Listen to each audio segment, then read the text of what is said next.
کھاؤں کہاں چھوڑ کے صدقہ تیرا، اور تیرے قدموں میں جو ہے غیر کا منہ کیا دیکھے، کون نظروں پہ چڑھے دیکھ کے تلوا تیرا۔ کہنے لگے حضور میں نے نہیں جانا، میں یہیں رہوں گا۔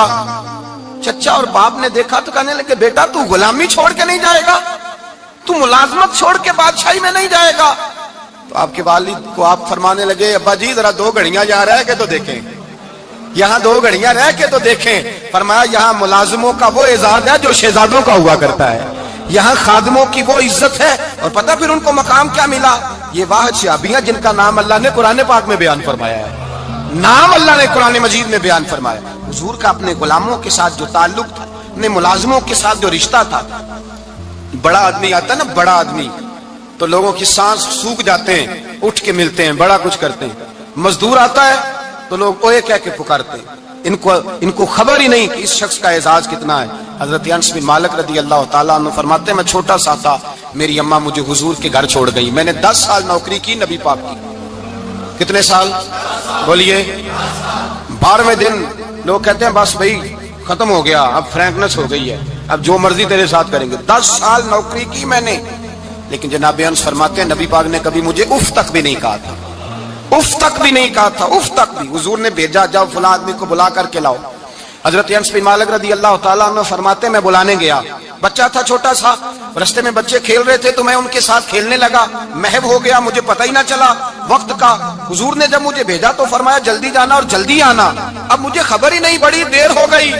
حضور وہاں انتظار کر کر کے خود تشریف لائے، کہتے جب نبی پاک آئے تو میں بچوں کے ساتھ کھیل رہا تھا، حضور نے جب مجھے کھیلتے ہوئے دیکھا، میری اچانک نظر پڑی تو میرے ہوش اڑ گئے۔ حضور نے تو کہا تھا جلدی آنا، اور میں یہاں کھیلنے لگا، یہاں اتنا الجھا کہ مجھے خیال نہیں رہا کس کام آیا ہوں۔ حضرت انس فرماتے ہیں میں ڈرنے لگا، جیسے جیسے حضور قریب آتے میری ٹانگیں کانپتی۔ فرماتے ہیں جب نبی پاک قریب آئے تو قربان جاؤں معصوم آمنہ کے، فرماتے ہیں حضور نے میری گردن پہ تھپکی دی، اور حضور نے ہنس کے فرمایا او بھائی لگتا ہے تو کھیل میں گم ہوا ہے تو تجھے یاد ہی نہیں رہا میں نے کس کام بھیجا تھا، تجھے یاد ہی نہیں رہا۔ کہ یا رسول اللہ صلی اللہ علیہ وسلم میں بھول گیا تھا، میں ابھی جاتا ہوں۔ کیا انداز ہے، کیا شفقت ہے، کیا رنگ ہے۔ حضور میں ابھی گیا اور ابھی آیا۔ نبی پاک نے فرمایا نہیں یار تو کھیل میں خود ہی چلا جاتا، تو کھیل یہاں میں خود جاتا۔ یہ اعزاز، یہ فضیلت، یہ درجہ کس نے ذروں کو اٹھایا اور صحرا کر دیا، یہ کس نے قطروں کو ملایا اور دریا کر دیا، یہ کس کی حکمت نے یتیموں کو کیا در یتیم اور غلاموں کو دنیا بھر کا مولا کر دیا، یہ کس نے اتنا۔ میرے بھائی مزدور کو حضور نے اعزاز دیا، نبی پاک اپنے ہاتھ سے کام کرنے والے کے ساتھ اس نے سلوک کرتے، محبت کرتے، پیار کرتے۔ ایک بوڑھی اماں تھی جو مسجد میں جھاڑو دینے کی مزدوری کرتی تھی۔ کیا کام کرتی تھی؟ دعا کریں اللہ ہم سب کو مسجد کی صفائی کی توفیق عطا فرمائے۔ بوڑھی اماں تھی، مسجد کی صفائی کرتی تھی، نوکری کرتی تھی، بیمار ہو گئی، بخاری شریف میں موجود ہے۔ اللہ کے محبوب صلی اللہ علیہ وسلم روز تیمارداری کرنے جاتے ہیں۔ ایک وقت ایسا آیا کہ دن میں 2 مرتبہ حضور تیمارداری کرنے جاتے ہیں۔ ایک شام نبی پاک نے فرمایا اس کا انتقال ہو جائے تو مجھے اطلاع کرنا۔ صحابہ کہتے ہیں رات کے وقت ان کا انتقال ہوا، ٹھنڈ کا موسم تھا، ہم نے حضور کو تکلیف دینا مناسب نہ سمجھا، ہم نے دفن کر دیا۔ سویرے اللہ کے حبیب نے پوچھا تم نے مجھے اطلاع کیوں نہیں دی؟ حضور سردی بڑی تھی۔ کون جاتا ہے مزدوروں کے جنازوں میں؟ کون جاتا ہے مزدوروں کے جنازے میں؟ یہاں تو اب جنازے بھی سیاسی ہو گئے ہیں، اب تو کوئی بہت بڑا امیر آدمی فوت ہو جائے تو وہاں رش ہوتا ہے، وہاں رش ہوتا ہے، غریبوں کا تو جنازہ بھی کوئی نہیں پڑتا۔ حضرت جناب سیدنا ابو ہریرہ رضی اللہ تعالیٰ عنہ فرماتے ہیں حضور نے فرمایا مجھے اطلاع کیوں نہیں دی؟ تمہیں اس کے اعزاز کا نہیں پتا؟ وہ مزدور تھی، مسجد میں جھاڑو دیتی تھی، تم نے خبر ہی نہیں دی؟ حضور وصال ہو گیا، فرمایا چلو مجھے بتاؤ قبر کہاں ہے۔ حضور سارا کچھ جانتے ہیں لیکن یہ ساری تمہید اس لیے بیان کی کہ ایک مزدور کی شان واضح ہو جائے۔ فرمایا بتاؤ قبر کہاں ہے؟ صحابہ کہتے ہیں ہم قبر پہ لے گئے تو میرے نبی نے فرمایا صفے بلاؤ میں دوبارہ جنازہ پڑھاؤں گا۔ میں دوبارہ جنازہ نہیں ہو سکتا، اس وقت ہو سکتا ہے جب وارث نے نہ پڑھاؤ، پھر دوسرا جنازہ جائز ہے۔ وارث نہ پڑھے تو اس سے پہلے 20 جنازے بھی ہو جائیں تو جب وارث پڑھ لے پھر دوسرا جنازہ نہیں ہو سکتا۔ حضور نے دوسرا جنازہ اس لیے پڑھا ہے کہ حضور اپنی ساری امت کے وارث ہیں، نبی پاک ساری امت کے وارث ہیں۔ فرمایا پر بناؤ صفے میں جنازہ پڑھاتا ہوں۔ مزدور کو اعزاز دیا، پیار کیا۔ حضرت عبد الرحمن ابن عوف رضی اللہ تعالیٰ عنہ فرماتے ہیں ایک دن میرا دل کیا تھا کہ میں غریب ہو جاؤں۔ کیا ہو جاؤں؟ آپ اپنے لیے دعا نہ کریں لیکن حضرت عبد الرحمن ابن عوف کے الفاظ تو دہرائیں۔ وہ کیا کہہ رہے ہیں کہ میرا دل کرتا تھا میں اللہ. ایک دن میرا، بڑے امیر آدمی تھے نا صحابہ میں سب سے زیادہ امیر، فرمانے لگے ایک دن میرا دل کیا میں غریب ہو جاؤں، غربت پسند کر لوں. اصل میں غریب کو اپنی شان کا نہیں نہ پتا، اسے جس دن پتا چل گیا کہ میں غریب کی عظمت کتنی ہے، غریب ہر وقت اپنے آپ کو کوستا ہی رہتا ہے. اور میں اکثر کہتا ہوں کہ یہ بڑے کا قصور نہیں کہ اس نے تجھے چھوٹا جانا ہے، یہ تیرا قصور ہے. تو احساس کمتری میں کیوں مبتلا ہوا؟ تو نے اپنے آپ کو چھوٹا کیوں جانا؟ تو نے اپنے آپ کو کمزور کیوں سمجھا؟ تو نے کیوں سمجھا کہ میں مزدور ہوں تو میری عزت ہی کوئی نہیں، میرا مقام کوئی نہیں؟ کیوں تو نے ایسا سمجھا اپنے لیے؟ حضرت عبد الرحمن میرے بھائی یاد رکھیں، جب غریب کو پتا چلے میری شان کیا ہے، میرے نبی پاک نے فرمایا میں غریبوں کے بیچ آیا ہوں، میں غریبوں میں رہا ہوں، میرے دائیں بائیں غریب رہتے ہیں، اور قیامت کے دن جب میں جنت میں جاؤں گا تو میرے آگے پیچھے غریب لوگ ہی ہوں گے، میں غریبوں کے ساتھ مل کے جنت میں جاؤں گا. حضرت عبد الرحمن ابن عوف کہتے ہیں ایک دن میرا بھی دل کیا تھا، یہ سب سے امیر تھے صحابہ میں، اور حضور نے فرمایا تو پکا جنتی ہے پر سب سے آخر میں جنت میں جائے گا، اس لیے کہ جتنا مال ہے اتنا حساب بھی تو دینا ہے نا، پکے.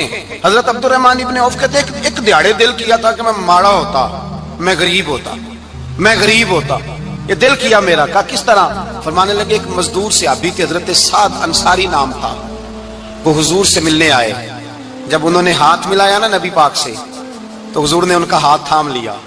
غریبوں کمال کر دی میرے مصطفیٰ کریم نے، نبی پاک نے ہاتھ تھاما، حضور نے ہاتھ، آپ کو اس بات کی لذت نہیں آئی شاید، نبی پاک نے ہاتھ تھاما مزدور کا. مزدور کہتا میں نے چھڑانا چاہا تو حضور نے پکڑ لیا دبا کے، اور جب تھام لیا تو میں ٹھہر گیا، میں اپنی قسمت پہ ناز کرنے لگا.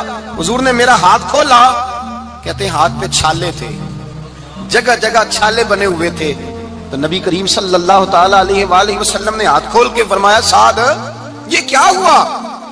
عرض کی حضور غریب ہوں، بوڑھے ماں باپ ہیں، چھوٹے چھوٹے بچے ہیں، بہن بھائیوں کے حقوق ہیں، بیوی کے منہ میں حلال کا لقمہ دینا ہوتا ہے.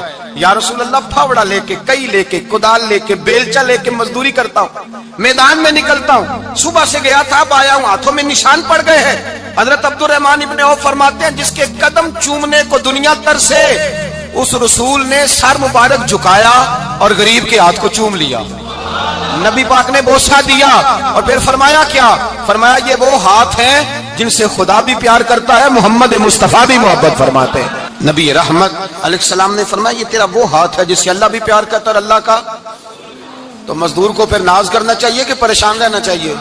بولے نا، مزدور کو ناز کرنا چاہیے نا، اس کو اپنا ہاتھ کھول کھول کے دیکھنا چاہیے اور اسے کہنا چاہیے اللہ نے مجھے وہ ہاتھ عطا فرمایا جس سے رب بھی پیار کرتا ہے، مصطفیٰ بھی پیار کرتے ہیں. اسے تو اعزاز سمجھنا چاہیے، فضیلت جاننی چاہیے، اسے تو ناز کرنا چاہیے اللہ تبارک و تعالیٰ نے مجھے یہ اعزاز دیا ہے. کسان جو کھیتوں میں مزدوری کر رہا ہے، وہ مزدور جو کسی فیکٹری میں گیا ہے، رزق حلال کی تلاش میں نکلا ہے، اسے تو میرے بھائی ناز کرنا چاہیے، اسے تو خوش ہونا چاہیے کہ اللہ نے مجھے یہ فضیلت دی. ترستے ہوئے غریب، جان بوجھ کے اپنے آپ کو پریشان رکھتے ہوئے لوگ اگر جان جائیں کہ فضیلت کیا ہے، عظمت کیا ہے، اور پھر غلام کے ساتھ سلوک کیا کرنا ہے.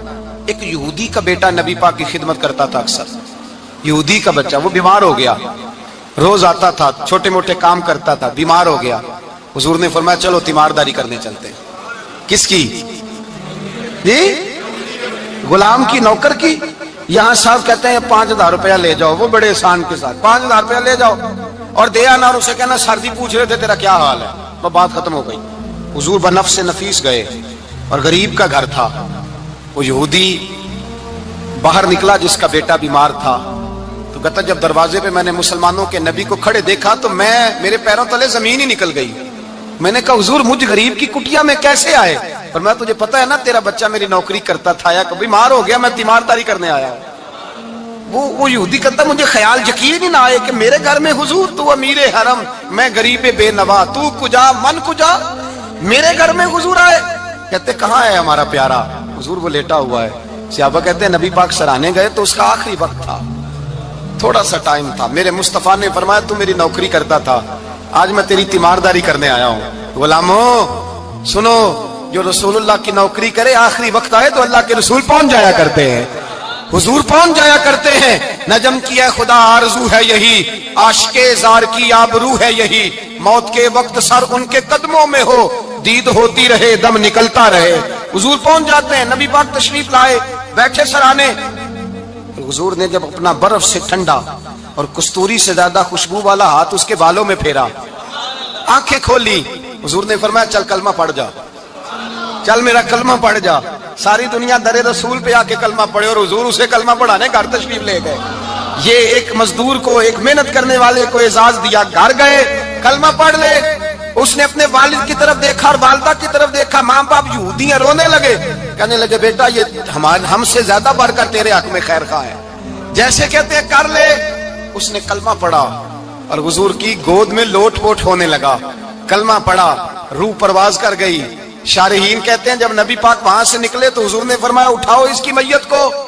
ماں باپ کہنے لگے کہاں لے جانا ہے؟ فرمایا ہم اپنے طریقے کے مطابق غسل کفن کریں گے، اس لیے کہ جو کلمہ پڑھ جائے پھر وہ میرا ہو جایا کرتا ہے، میرا ہو جایا کرتا ہے۔ بھائی یاد رکھیں، مزدور کو حضرت ربیعہ بن کعب فرماتے ہیں میں حضور کو وضو کراتا تھا، رات کا وضو میری ذمہ داری تھی، صرف ایک وضو رات کا۔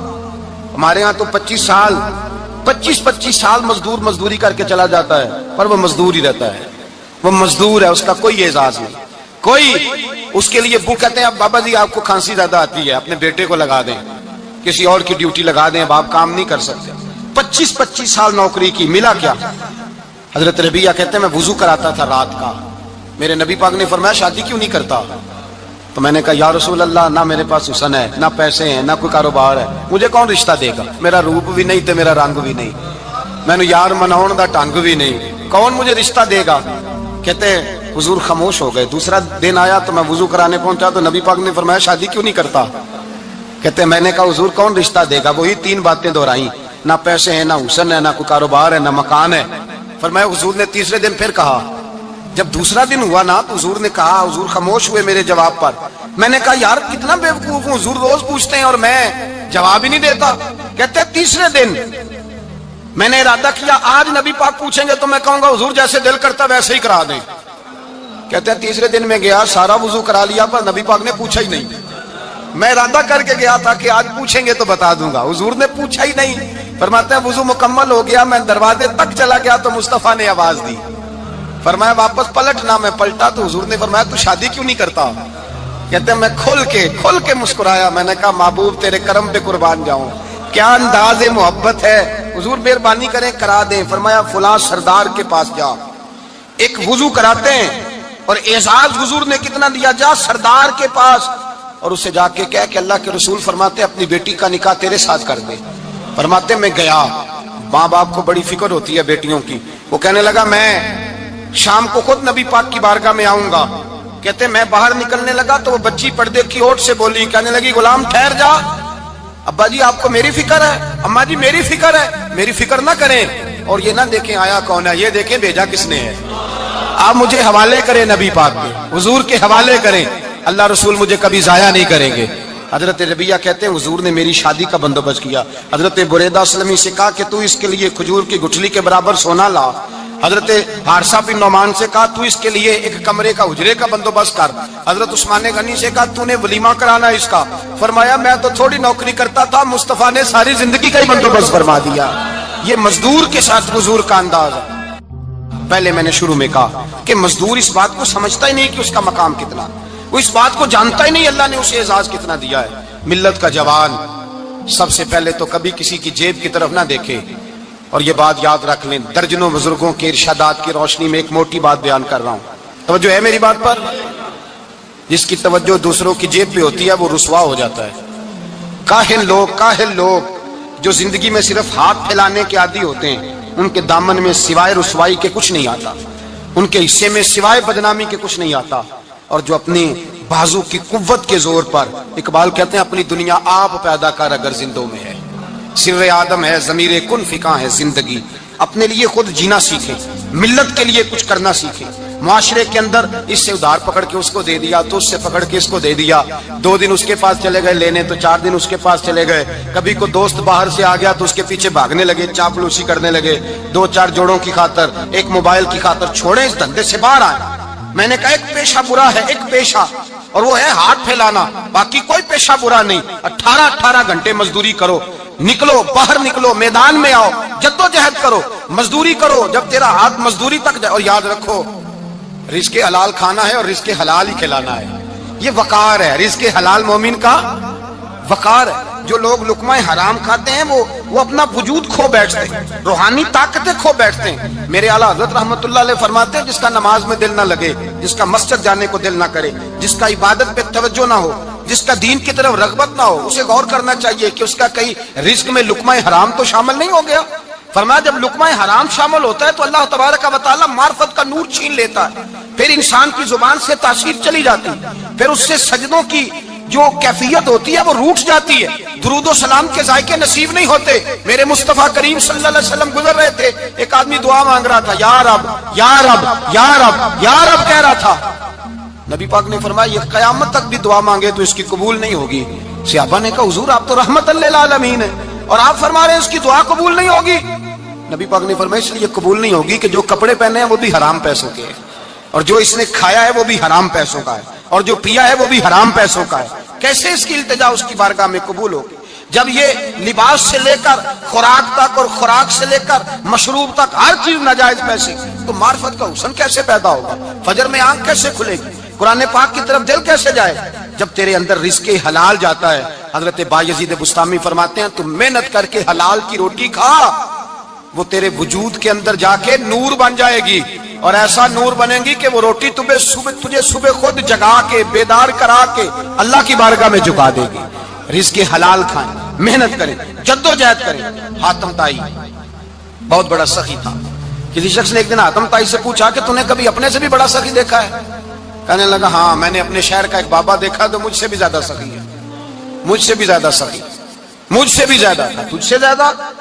کہنے لگے میں نے سارے شہر کی دعوت پکائی، چھوٹے بڑے امیر غریب سارے آئے، دعوت پکائی سارے شہر کی، سب لوگ آئے، ہر آدمی کو میں نے بلایا، علماء کو، ادیبوں کو، شاعروں کو، تاجروں کو، صنعتکاروں کو، سب کو دعوت دی۔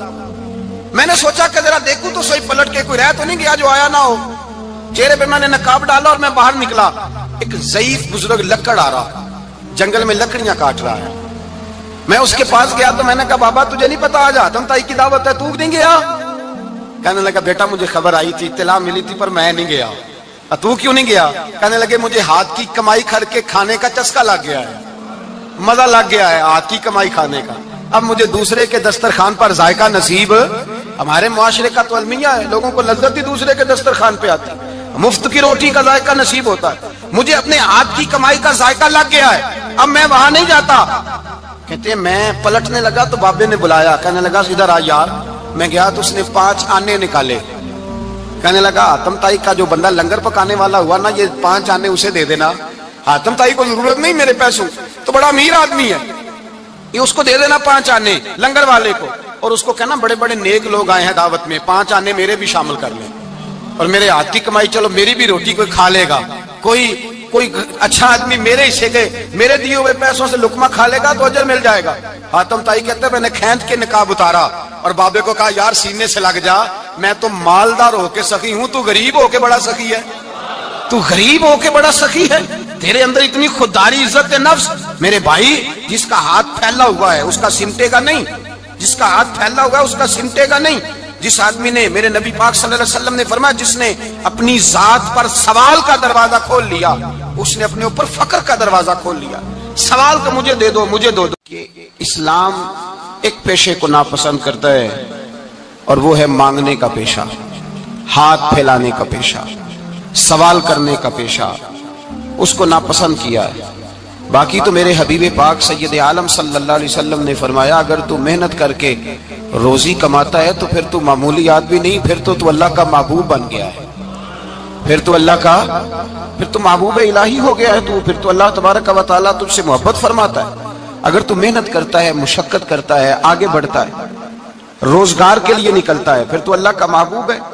نبی کریم علیہ الصلوۃ والسلام نے مزدور کو جو سب سے بڑا درجہ عطا فرمایا، سب سے بڑا مقام عطا فرمایا وہ یہ ہے، کسی صحابی نے پوچھا یا رسول اللہ صلی اللہ علیہ وسلم سب سے اچھا کھانا کون سا ہے؟ تو حضور نے فرمایا وہ کھانا جو بندہ اپنے 2 ہاتھوں سے مزدوری کر کے کھاتا ہے، وہ کھانا سب سے اچھا ہے۔ فرمایا اللہ کے نبی حضرت داؤد علیہ السلام اپنے ہاتھوں سے مزدوری کرتے، اور پھر نبی کریم سید عالم صلی اللہ علیہ وسلم نے جو دین ہمیں عطا فرمایا اس دین کو حضور نے کوئی پنڈتوں اور جوگیوں کا دین نہیں بنایا، کہ تم بس غار کے اندر چلے جاؤ اللہ اللہ کرو میری طرف دیکھیے گا. یہ نہیں فرمایا کہ تم بس ٹھیک ہے آ جاؤ مسجد تسبیح پکڑ لو کوئی اور کام نہ کرو، بلکہ حکم دیا ہے کہ کسب معاش کرو، محنت کرو، جد و جہد کرو، ہاتھ ہلاؤ. قرآن مجید فرقان حمید نے کہا وَجَعَلْنَا اللَّيْلَ لِبَاسًا، رات تمہاری پردہ پوشی کے لیے بنائی گئی ہے، رات تمہاری پردہ پوشی کے. وَجَعَلْنَا النَّهَارَ مَعَاشًا، اور فرمایا دن تمہارے رزق کمانے کے لیے بنایا گیا، جد و جہد کے لیے. حضرت عیسیٰ علیہ السلام کی ایک نوجوان سے ملاقات ہوئی تو فرمایا تو کیا کرتا ہے؟ کہنے لگا میں عبادت کرتا ہوں. تو فرمایا کھاتا کہاں سے ہے؟ کہنے لگا میرا بھائی کمائی کرتا ہے تو وہ مجھے اس میں سے حصہ دیتا ہے. تو آپ فرمانے لگے پھر تو عبادت گزار نہیں، تیرا وہ بھائی تجھ سے زیادہ عبادت گزار ہے، جو تیرے لیے یہ بندوبست کرتا ہے، جو تجھے یہ جد و جہد کر کے دیتا ہے وہ تیرے لیے. حضرت عمر فاروق رضی اللہ تعالیٰ عنہ نے اپنے دور خلافت میں شوق دلایا صحابہ کو، محنت کرنے کا شوق. ہمارے معاشرے کے اندر لوگ دوسرے کی کمائی پر وقت گزارنا چاہتے ہیں، دوسرے کے مال پر نظر رکھتے ہیں. مجھے کچھ سسرال سے مل جائے، کچھ مجھے رشتہ داروں سے مل جائے، کچھ مجھے دوست احباب سے مل جائے، کچھ مجھے باقی جگہوں سے مل جائے. لوگ مختلف جگہوں پہ نظر رکھتے ہیں اور مختلف ہیلوں اور بہانوں کے ساتھ دوسرے کا مال ہڑپ کرنے کی کوشش کرتے ہیں. میرے حبیب کریم علیہ السلام نے توجہ دلائی صحابہ کو، مزاج عطا فرمایا. نبی پاک صلی اللہ تعالیٰ علیہ وآلہ وسلم نے ارشاد فرمایا، حضرت عمر کی بات کر رہا تھا پہلے اس کو مکمل کروں، جناب عمر فاروق رضی اللہ تعالیٰ عنہ نے شوق دلایا صحابہ کو. تو ایک دن آپ گزر رہے تھے تو ایک صحابی وہ درخت لگا رہے تھے، اپنے ہاتھ سے درخت لگا رہے تھے. تو حضرت عمر فاروق رضی اللہ تعالیٰ عنہ نے دیکھا تو دیکھ کر فرمانے لگے تجھے مبارک ہو، تجھے. فرمایا اللہ تبارک و تعالیٰ تیری عزت بھی بڑھا دے گا اور تیری محتاجی بھی دور فرما دے گا، اس لیے کہ تو محنت کر رہا ہے، تو جد و جہد کر رہا ہے، تو اپنے ہاتھ سے کوشش کر رہا ہے. اللہ تبارک و تعالیٰ تیرا رزق بھی بڑھا دے گا اور اللہ تیری عزت میں بھی اضافہ کرے گا. نبی کریم علیہ السلام نے فرمایا عدل کرنے والے بادشاہ کے ساتھ جو آدمی جہاد کے لیے نکلے اس کا دین میں سب سے بڑا درجہ ہے. عدل کرنے والے حکمران کے ساتھ جو جہاد کے لیے نکلے اس کا سب سے بڑا درجہ ہے. فرمایا میرا وہ غلام جو صبح سے لے کر شام تک ایک دن رزق حلال کے لیے محنت کرتا ہے، فرمایا ایک پورا سال عدل کرنے والے بادشاہ کے ساتھ جہاد کرنے سے اللہ ایک دیہڑی لگانے والے مزدور کو زیادہ ثواب عطا فرمائے گا، اللہ اسے زیادہ اجر دے گا، اس لیے کہ وہ جد و جہد کر رہا ہے، وہ کوشش کر رہا ہے، میدان عمل میں نکلا ہوا ہے. مزدور کو ایک تو کاہلی بڑی ہے. ہر چوتھا نوجوان جس کو ہم دیکھتے ہیں اس کو پوچھتے ہیں تو کیا کرتا ہے؟ تو کاغذ جمع کرائے ہیں باہر جانے کے لیے. تو سالوں بیت گئے، بس وہ نہ کاغذ نکلے نہ صاحب باہر گئے. بھائی کوئی کام کر لیں تو کہتے ہیں میرے ابا جی کو 2-4 کروڑ روپیہ دے دیں گے تو کچھ کر لیں گے، اگر نہ دیا تو پھر دیکھیں گے دائیں بائیں. اور اس ظلم نے، اس زیادتی نے گناہ کے دروازے کھولے ہیں، لالچ کے دروازے کھولے ہیں، قتل کے دروازے کھولے ہیں. اس گناہ نے رشتے ناتے توڑ ڈالے. لوگ کسی کی ذات سے تو پیار کر ہی نہیں رہے، جیب سے محبت ہو رہی ہے. لوگ دیکھتے ہیں کہ کون سا ایسا طریقہ اختیار کروں کہ بغیر کمائی کے میرے ہاتھ پیسے آئیں. اور خدا کے بندو یاد رکھو اللہ تبارک و تعالیٰ فرماتا ہے دنیا تجھے کیا دے سکتی ہے، لوگ تو محتاج ہیں، تو محنت کر اور توجہ میری بارگاہ کی طرف رکھ. حضرت عمر فاروق فرماتے ہیں مصطفیٰ کریم صلی اللہ علیہ وسلم نے فرمایا جو توجہ اللہ کی جانب رکھے اور کوشش کے لیے نکل کھڑا ہو، اس طرح پرندہ سویرے بھوکا جاتا ہے شام کو پیٹ بھر کے آتا ہے، اللہ اس بندے کو بھی پیٹ بھر کے روزی عطا فرمائے گا. حضرت حسن بصری رحمت اللہ علیہ تشریف فرما تھے تو ایک نوجوان آیا. اس نوجوان نے کہا حضرت آج کے بعد میں نے فکر نہیں کرنی کام کاج کی، میں نے نہیں کوئی بھی توجہ کرنی کمانا کیسے ہے کھانا کیسے ہے، میری فکریں دور ہو گئی. فرمایا کیا ہوا؟ کہنے لگا میں آج جنگل میں مزدوری ڈھونڈنے گیا تھا تو میں نے ایک عجیب انداز دیکھا ہے. ایک شیر نے شکار کیا، اس نے کچھ خود کھایا، کچھ اس نے بانٹا، کچھ تھوڑا سا شکار لے کے وہ گیا. پہاڑ کی چوٹی پر ایک لومڑی بیٹھی تھی، وہ لومڑی دونوں ٹانگوں سے معذور بھی تھی، آنکھوں سے اندھی بھی تھی. اس شیر نے جا کے اس کے منہ کے اندر وہ شکار ڈالا ہے اور لومڑی نے کھایا ہے. کہنے لگا جو رب اندھی اور لنگڑی لومڑی کو پہاڑ پر رزق دے سکتا ہے مجھے بھی دے دے گا، میں نے کوئی کام نہیں کرنا. تو حضرت حسن بصری رحمت اللہ علیہ فرمانے لگے کتنی چیزیں دیکھی تو نے، ایک شیر اور ایک لومڑی. فرمانے لگے تم نے لومڑی بننے کا پروگرام بنایا، شیر بننے کا کیوں نہیں بنایا؟ تو شیر بننا، خود بھی کھا دوسروں کو بھی کھلا، تو نے لومڑی بننے کا پروگرام بنایا ہے. مزدوروں، گویا حضرت حسن بصری فرما رہے ہیں کہ مزدور لومڑی نہیں ہوتا، مزدور تو شیر ہوتا ہے، مزدور تو یہ تو شیر ہوتا ہے، شیر۔ اس کا مالک جو جس نے اس کو دیہڑی پہ رکھا ہے وہ بھی مزدور کی کمائی کھا رہا ہوتا ہے، وہ بھی مزدور کی، تو مزدور تو شیر ہے۔ انہیں سر جھکا کے نہیں جینا چاہیے، انہیں سر اٹھا کے جینا چاہیے۔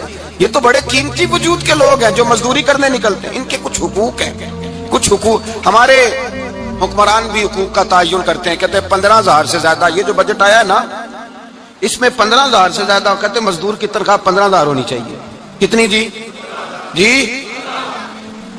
15,000 سے کون سا گھر چلتا ہے؟ ویسے مولویوں کی بھی اتنی ہے، اور میرے خیال ہے کم مولویوں کی 15,000 ہے، 10 کے قریب ہی ہے، اور اس کو بھی کہتے ہیں کہ تو بڑا کھاتا ہے، ارادہ ہے عید کے بعد تجھے چھٹی کرا دی جائے، بڑے خرچے ہیں تیرے مولوی۔ 15,000 روپیہ تنخواہ مزدور کی، گزارا ہوتا ہے؟ آؤ میں تمہیں وہ اس بارگاہ پہ لے جاؤں جس نے سب کو شان عطا فرمائی ہے۔ حضرت ابوبکر صدیق رضی اللہ تعالیٰ عنہ خلیفۃ المسلمین بنے، خلیفہ بنے تو سویرے، جس رات خلیفہ بنے سویرے سر پہ ٹوکری رکھی، منڈی کی طرف جا رہے ہیں۔ حضرت عمر فاروق رضی اللہ تعالیٰ عنہ مولا علی شیر خدا کو کسی نے بتایا کہ وہ تمہارا خلیفہ تو جا رہا ہے مزدوری کرنے، وہ تو جا رہا ہے کمائی کرنے۔ حضرت علی شیر خدا مولا کائنات جناب فاروق اعظم دونوں نے رستے میں روکا کہ ابو بکر کہاں جا رہے ہو؟ فرمانے لگے کام کرنے جا رہا ہوں، مزدوری کروں گا، منڈی میں جاؤں گا، تجارت کرتا تھا اس کو جاری رکھوں گا، بچوں کا پیٹ بھی تو پالنا ہے۔ اب تمہاری حکومت کے پیچھے بچے تو نہیں نا بھوکے مروا لینے، میں نے کچھ کرنا تو ہے۔ حضرت عمر کہنے لگے چلا آ کے بیٹھ، ہم صحابہ کو اکٹھا کرتے ہیں اور مال غنیمت سے تیرا وظیفہ لگاتے ہیں، آپ کو وظیفہ ملے گا ماہانہ، تو آپ بیٹھ کر کے مسجد میں تو ڈیوٹی کریں۔ بیٹھ گئے، مشاورت ہوئی تو حضرت ابوبکر صدیق رضی اللہ تعالیٰ پوچھنے لگے جناب بتلائیے آپ کا کتنا وظیفہ لگایا جائے؟ تو حضرت ابوبکر صدیق فرمانے لگے اتنا لگا دو جتنی ایک مزدور کی تنخواہ ہوتی ہے۔ تو ایک صحابی بول کے بڑے میٹھے اور دھیمے لہجے میں کہنے لگے ابوبکر اگر تیرا گزارا نہ ہوا تو، اگر تیرا گزارا نہ ہوا تو حضرت ابوبکر صدیق فرمانے لگے اگر میرا گزارا نہ ہوا تو میں مزدوروں کی تنخواہوں میں اضافہ کر دوں گا، اگر مزدوروں کے گھر جلنے لگیں گے تو میرا بھی چلے گا، میں ان کی تنخواہیں بڑھاؤں گا صرف اپنی۔ تو مزدور کے حقوق کا تعین کیا۔ سب سے پہلے تو میرے نبی پاک علیہ السلام نے منع فرمایا، فرمایا جس کو مزدوری پر رکھو پہلے اس کے ساتھ اجرت طے کرو۔ حضور صلی اللہ علیہ وسلم نے فرمایا جب تک اجرت واضح نہ ہو جاؤ کسی کو کام پر، جب تک اجرت واضح نہ ہو جائے، مکمل نہ ہو جائے کہ کیا دینا ہے، طے کریں۔ کیا لوگ جو جناب دے دیں گے لے لوں گا، شریعت اس کو پسند نہیں کرتی، محبوب نہیں رکھتی۔ پہلے اس کے ساتھ پہلا حق مزدور کو یہ دیا کہ اس کی اجرت پہلے، بولیے اجرت پہلے اجرت طے ہوگی، یہ پہلا حق ہے۔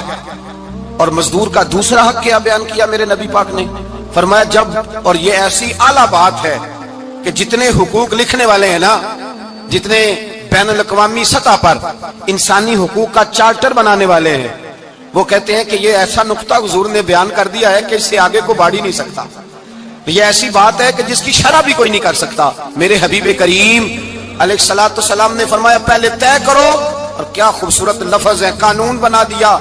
فرمایا جب مزدور مزدوری کر لے تو اس کا پسینہ خشک ہونے سے پہلے اسے ادا کر دینا، اس کا پسینہ خشک ہونے سے پہلے اسے اس کی مزدوری دے دو۔ بیچارے نے محنت کی ہے، اپنے گھر جائے، یہ نہیں کہ اس نے مزدوری کیا تو تم نے کہا نہیں ادھر سے پینٹ صحیح نہیں ہوا، یہ تو لے جا 2000 اور پھر میں تیرا حساب کروں گا، ابھی ذرا میں چیک کرا لوں 2-4 لوگوں کو بلا کر کے، وہ فلاں جگہ سے نا ایک کونا خالی رہ گیا۔ اللہ سے ڈرنا چاہیے، اللہ سے ڈرنا چاہیے۔ اگر اللہ تبارک و تعالیٰ نے 2-1 آدمیوں کو ملازم آپ کا بنا دیا ہے تو پھر خیال ہونا چاہیے۔ ایک صحابی اپنے خادم غلام کو مار رہے تھے تو میرے نبی پاک تشریف لائے، فرمایا کیوں اسے مار رہا ہے؟ حضور غلطیاں بڑی کرتا ہے۔ نبی پاک نے فرمایا جتنا تجھے اس پر اختیار ہے نا اس سے کہیں بڑھ کر میرے رب کو تیرے اوپر بڑا اختیار ہے۔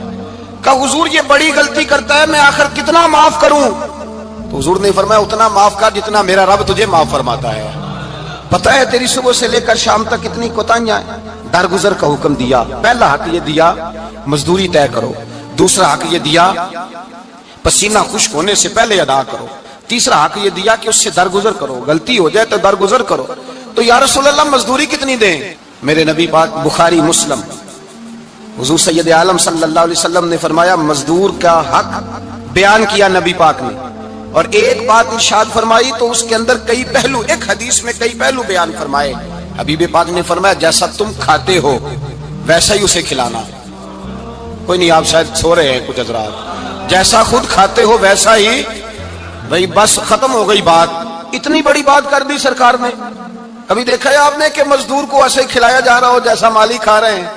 حضور نے فرمایا بھئی مزدوروں کا حق یہ ہے کہ جیسا تم نے کھانا ہے ویسا اسے کھلانا ہے، اور فرمایا جیسا تم نے پہننا ہے ویسا اسے پہنانا ہے۔ اور پھر میرے حبیب کریم علیہ الصلوۃ والسلام نے ارشاد فرمایا اس کی ہمت سے بڑھ کر تم اس پر بوجھ نہیں ڈال سکتے، جتنا کام وہ کر نہیں سکتا اتنا تم اسے دے نہیں سکتے۔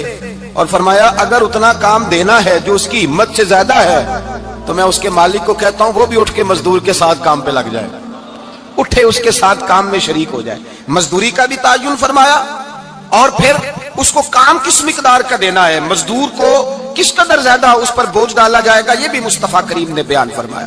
فرمایا جو لا یکلف اللہ نفسا الا وسعها، اللہ بھی تم پر وہ بوجھ نہیں ڈالتا جو تم اٹھا نہیں سکتے، تو کسی مزدور کو تم ایسا کام نہیں بتاؤ گے۔ حضرت عثمان غنی رضی اللہ تعالیٰ عنہ ایک دن حضرت عمر فاروق سے کہنے لگے عمر بس کر دے یار، تیرے بعد بھی تو لوگوں نے خلیفہ بننا ہے، کیسے کو تیرے رستے پہ چلے گا؟ تو حضرت عثمان غنی سے جناب عمر کہنے لگے کیا ہو گیا؟ آپ فرمانے لگے کل میں دیکھ رہا تھا کہ لوگ باغ میں مزدوری کر رہے تھے اور آپ امیر المومنین ہو کے ان کا ہاتھ بٹا رہے تھے، ہاتھ بٹا رہے تھے۔ تو حضرت عمر کہنے لگے بوڑھے تھے، بیمار تھے، مزدوری کر رہے تھے تو پسینہ بہ رہا تھا، کیا ہو گیا اگر تھوڑا سا میں نے ساتھ دے دیا؟ حضرت جناب سیدنا فاروق اعظم یہ لفظ کہتے ہوئے رو پڑے۔ آپ فرمانے لگے میں کسی بادشاہ کا شہزادہ نہیں، میں بھی اسی باپ کا بیٹا ہوں جو اونٹ چرا کے گزارا کیا کرتا تھا۔ میں نے آگے بڑھ کے لوگ حیثیت بھول جاتے ہیں، اپنی حیثیت بھول جاتے ہیں۔ اللہ تبارک و تعالیٰ جب کچھ عطا کرتا ہے ان کا رویہ اپنے ماتحتوں کے ساتھ اتنا سخت اور جابرانہ آمرانہ ہو جاتا ہے، اس قدر زیادہ ان کے لب و لہجے میں کڑواہٹ آ جاتی ہے، اس قدر زیادہ ان کی طبیعتوں کے اندر سختی اور غرور بھر جاتا ہے کہ وہ احساس ہی نہیں کرتے کہ جو سامنے بیٹھا ہے وہ بڑا ایک دکھی انسان ہے اور وہ تکلیف میں ہے، وہ آزمائش میں اپنے آپ کو مبتلا سمجھ رہا ہے۔ حضرت ابو ذر غفاری رضی اللہ تعالیٰ عنہ فرماتے ہیں میں اپنے ماتحتوں کے حق میں بڑا سخت تھا، سخت تھی میری طبیعت، میرے غلاموں کی جرت ہی نہیں تھی کہ وہ میرے سامنے گفتگو کر سکیں اور ٹھہر بھی سکیں۔ فرماتے ہیں جس دن میں کلمہ پڑھ اے نا گلا تھی کی لبدائے ایب کسے دا کرنا، اپنا آپ سنبھال محمد جو کرنا سو فرنا، اپنا آپ سنبھال محمد جو کرنا سو فرنا، بس کر میاں جس دن میں حضور کی بارگاہ میں تو میں نے کہا حضور کوئی خاص نصیحت؟ تو نبی پاک نے فرمایا میری نصیحت تیرے لیے یہ ہے کہ جیسا تو نے کھانا ہے ویسا ہی غلام کو کھلانا ہے، جیسا تو نے پہننا ہے ویسا ہی غلام کو پہنانا ہے۔ حضرت ابو ذر کہتے ہیں جو میرے اندر کمی تھی وہی میرے نبی نے نصیحت کر دی، جو میرے اندر کوتاہی تھی وہی غیب جاننے والے رسول نے بتلا دی۔ فرماتے میں گھر گیا، جب میں جاتا تھا تو ملازموں کا سانس خشک ہو جاتا تھا، وہ کانپنے ہانپنے لگتے تھے کہ جانے اب یہ کیا کرے گا۔ حضرت ابو ذر غفاری فرماتے میں گیا، ایک شخص سے میں نے کہا کھانا پکاؤ، کھانا پکایا، دسترخوان پہ لگایا اور اپنے سارے ملازموں کو کہا آؤ یار میرے ساتھ بیٹھ کے روٹی کھاؤ، آؤ سارے میرے ساتھ بیٹھ کے کھانا کھاؤ۔ فرماتے ہیں انہوں نے کھانا کھایا، پھر میں ان کو بازار لے گیا، جیسے کپڑے میں پہنتا تھا ویسے میں نے ان کے لیے بھی خریدے۔ فرماتے ہیں میرے غلام کہنے لگے آقا خیر تو ہے نا، خیریت تو ہے نا، کیا ہوا؟ مزاج مبارک تو ٹھیک ہے، کیا ہو گیا؟ اور یہ جو ہم فضا کو اتنا خوبصورت دیکھ رہے ہیں اور یہ جو ہم اتنی پیاری ریم جھم برستی دیکھ رہے ہیں، یہ جاری رہے گی یا ایک دن کی ہے؟ تو حضرت ابو ذر غفاری رو پڑے، کہنے لگے اب تمہیں ابو ذر غفاری بدلا ہوا ملے گا، اس لیے کہ اب میں وہ نہیں رہا، اب میں رسول اللہ کا کلمہ پڑھ کے غلام مصطفیٰ بن گیا ہوں، اب میں بدل گیا ہوں، میری طبیعت بدل گئی۔ غلاموں کے حق میں حضرت مولا علی شیر خدا غلام کو لے کر کے گئے دکان پر، حضرت مولا علی غلام کو لے کر گئے کپڑے کی دکان پر، 2 جوڑے خریدے، ایک کم قیمت کا ایک زیادہ قیمت کا، ایک کم قیمت کا ایک زیادہ قیمت کا، 2 جوڑے خریدے۔ جب واپس لوٹے تو غلام سے کہنے لگے تو اپنا لے لے۔ غلام کو پتا تھا کہ اس زمانے میں ہوتا کیا تھا، اس نے کم قیمت کا جوڑا اٹھایا۔ حضرت علی فرمانے لگے عجیب آدمی ہے، یہ تو تیرا نہیں، یہ تو میرا ہے۔ اس نے کہا حضور کس طرح سے؟ آپ فرمانے لگے تیرے لیے قیمتی جوڑا اس لیے خریدا ہے کہ تو جوان ہے، اور میں نے اپنے لیے اس لیے چھوٹا خریدا ہے کہ میں تو اب بوڑھا ہو گیا ہوں، یہ تو حاجت نہیں۔ کہنے لگا حضور بوڑھے اور جوان کا مطلب نہیں، آپ علی ہیں، من کنت مولا فہذا علی، علی مولا، علی مولا، آپ چونکہ مولا علی ہیں اور آپ امیر المومنین ہیں، لہذا آپ نے تخت پر بیٹھنا ہے، آپ نے سلطنت کو چلانا ہے، آپ پہنیے۔ حضرت علی فرمانے لگے تو میرا غلام بنا ہے نا، تو نے ابھی میرے نبی کا دیدار نہیں نہ کیا، تو بعد میں آیا ہے نا، اگر تو اس دور میں ہوتا تو جان جاتا کہ یہ عمل میرا ہے، پر اس کے پیچھے جو نصیحت کے پھول ہیں وہ مصطفیٰ کے عطا فرمائے ہوئے۔ تو بھائی یاد رکھیں، نبی کریم سید عالم صلی اللہ تعالی علیہ وآلہ وسلم نے تعین فرمایا مزدور کے حقوق کا، تعین کیا۔ حضرت حکیم بن حزام کہتے ہیں میں حضور کی بارگاہ میں بیٹھا تھا، تو نبی پاک صلی اللہ علیہ وسلم سے میں نے کہا یا رسول اللہ آپ کو کون سا آدمی پسند ہے، کون سا محنت کرنے والا پسند ہے؟ تو حضور نے فرمایا جس کے دونوں ہاتھ کام کریں، دونوں پیر چلیں اور اس کی پیشانی پر پسینہ آئے، وہ بندہ مجھے بڑا اچھا لگتا ہے۔ جس کی پسینہ آئے، آج لوگ مزدوری نہیں کرتے، دائیں بائیں دیکھتے ہیں، لوگ اپنے اندر وہ توانائی، وہ غیرت، وہ خودداری پیدا نہیں کرتے۔ بھائی گردن کو جھکا دیتا ہے خیرات کا پتھر، جہاں میں مانگنے والوں کے سر کبھی اونچے نہیں ہوتے۔ اور ایک بار کہنے لگے غیرت ہے بڑی چیز جہاں نے تگ و دو میں، پہناتی ہے یہ فقر کو تاج سردارا۔ اپنے اندر یہ توانائی پیدا کرنی چاہیے، یہ کوشش کرنی چاہیے۔ میرے نبی کریم صلی اللہ علیہ وسلم نے فرمایا تمہارے بعض گناہ ایسے ہیں جو صرف تم مزدوری کرنے جاؤ گے تو اللہ تمہاری مزدوری کی وجہ سے ہی تمہارے گناہ معاف فرما دے گا، اللہ تمہاری محنت اور کوشش کے سبب سے تمہاری ان غلطیوں سے درگزر فرمائے گا۔ حبیب کریم سید عالم صلی اللہ علیہ وسلم نے فرمایا مزدور جب قیامت کے دن آئے گا، بھئی عالم تو آیا، صوفی تو آیا، درویش تو آیا، صحابہ تو آئے، ان کا آنا تو شفاعت کے لیے شمار کیا گیا۔ میرے مصطفیٰ نے فرمایا جب مزدور آئے گا، مزدور کی سب سے بڑی غلطی یہ ہے کہ مزدور اپنے آپ کو نیچ سمجھتا ہے، مزدور کی سب سے بڑی غلطی یہ ہے کہ یہ اپنے آپ کو چھوٹا سمجھتا ہے، اس کی زیادتی یہ ہے کہ یہ اپنی سوچ کو بڑا نہیں کرتا، یہ سمجھتا ہے نہیں کہ بھئی میں تو دو ہاتھوں کی محنت کی کمائی کھاتا ہوں، یہ آرزو کرم اور میں آپ سے کروں، یہ بھیک اس کو دیجئے جس کا خدا نہ ہو۔ مزدور کی زیادتی یہ ہے کہ یہ اپنے آپ کو چھوٹا جانتا ہے۔ میرے مصطفیٰ نے فرمایا جب مزدور محنت کرنے والا قیامت کے دن آئے گا تو اس کا چہرہ اس طرح چمکے گا جس طرح 14ویں کا چاند چمکا کرتا ہے، اس قدر اس کا چہرہ چمکے گا جب آئے گا وہ صبح قیامت۔ میرے بھائیوں مزدور ایک عظیم شخصیت کا نام ہے، محنت کرنا، اپنے دونوں ہاتھوں سے مشقت کرنا، جدوجہد کرنا۔ مجھے کئی سارے لوگ، میں جب ملک کے مختلف گوشوں میں جاتا ہوں تو کئی سارے لوگ کہتے ہیں آپ کے ابا جی کا مزار کدھر ہے، آپ کس مزار کے سجادہ نشین ہیں؟ تو میں ان سے کہتا ہوں میں سجادہ نشین نہیں، میں تو کسان کا بیٹا ہوں، اور میں اس شخص کا بیٹا ہوں جو رات کو 2 بجے اٹھ کے بھی گھر سے نکلتے تھے 2 نفل پڑھ کے، تو ہم پوچھتے تھے کہ اماں جی ابا جی کہاں گئے؟ تو کہتے تھے چند کھیتوں کو پانی لگانا تھا، اور رات کو رخصت ہو گئے۔ فخر کی بات ہے، یہ اعزاز کی بات ہے، یہ اعزاز کی بات ہے۔ ہم نے ساری زندگی ان کے ہاتھ پہ چھالے دیکھے، لیکن بات لفظ زبان پر یہی دیکھی کہ بیٹا عزت والا وہی ہوتا ہے جو اپنے ہاتھوں سے محنت کر کے روزی کھایا کرتا ہے۔ بھائی یاد رکھیں یہ اعزاز کی بات ہے، اعزاز۔ مزدور کا بیٹا فخر کرے، کسان کا بیٹا ناز کرے، وہ جو آدمی سویرے جاتا ہے ویلڈنگ کا پلانٹ لے کے کام کرنے اس کا بیٹا ناز کرے، وہ جس کا باپ پھاوڑا چلاتا ہے، چھینی چلاتا ہے، تھوڑا چلاتا ہے، وہ ناز کرے۔ اور مزار صرف ان لوگوں کے نہیں ہوتے جو اللہ اللہ کرتے ہیں، ہو کرتے ہیں، وہ تو قابل اعزاز ہے اللہ کے بندے، ان کے بھی مزار ہوتے ہیں۔ مزار وہ بھی ہوتا ہے جس کو میرے مصطفیٰ نے فرمایا القاسب حبیب اللہ، جو محنت کرتا تھا، ہاتھوں سے جدوجہد کرتا تھا، وہ بھی تو اللہ کا دوست ہے نا، اس کا بھی تو مزار ہے نا، اس کی بھی تو قبر پر انوار ہے جو اللہ کا محبوب ہو کے گیا۔ تو بھائی اپنا اعزاز جانے سمجھے اس بات کو۔ میرے مصطفیٰ کریم صلی اللہ علیہ وسلم مزدور کو عزت دیتے، وقار دیتے، اور جو حضور کے گھر میں خادم ہوتے ان کی ناز برداری کرتے۔ ہمارے گھر میں جو بی بی برتن ہوتی ہے وہ ہمارے ساتھ بیٹھ کے روٹی نہیں کھا سکتی، اس کو یہ اجازت نہیں ہوتی۔ ہمارا جو مزدور ہوتا ہے نا، ایک صاحب کہنے لگے یہ بچہ میرے پاس کام کرتا ہے، اس کے ابا جی بھی کرتے تھے، تو میں نے کہا اس کا مطلب یہ ہے کہ تم نے آگے نہیں بڑھنے دیا، تم نے کہا مزدور ہی رہنا ساری زندگی، یہی رہنا میرے پاس، آگے نہ بڑھنا۔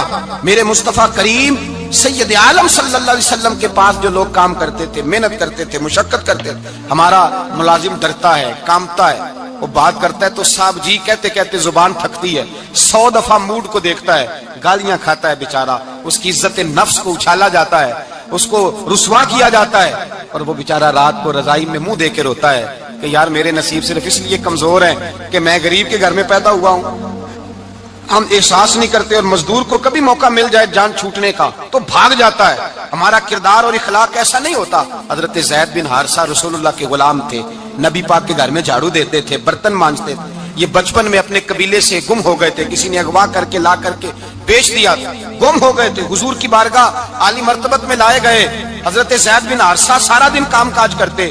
کوئی آدمی آیا ان کے علاقے کا, مکہ مکرمہ, ان کو پہچان کر واپس گیا ان کے قبیلے میں اور جا کے بتلایا کہ تمہارا بیٹا تو محمد ابن عبداللہ صلی اللہ علیہ وسلم کے پاس. اس وقت حضور نے بھی اعلان نبوت نہیں فرمایا تھا. ان کے والد حارثہ چچا لینے آئے اور نبی پاک کے پاس آئے تو 2 تھیلیاں شرفیوں کی بھر کے لائے.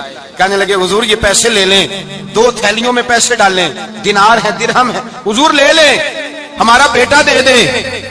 نبی پاک صلی اللہ علیہ وسلم نے فرمایا تمہیں غلطی لگ گئی ہے, پیسے پیچھے ہٹاؤ, میں زید کو بلاتا ہوں, میں زید کو, ادھر دیکھیے گا, میں زید کو, میں اسے بلاتا ہوں, اگر وہ جانا چاہے تمہارے ساتھ تو مجھے اعتراض نہیں لے جانا. چچا اور باپ کہنے لگے آپ عجیب بات کرتے ہیں, وہ غلامی چھوڑ کے نہیں جائے گا. آپ عجیب بات کرتے ہیں, وہ مزدوری چھوڑ کے بادشاہی اختیار نہیں کرے گا.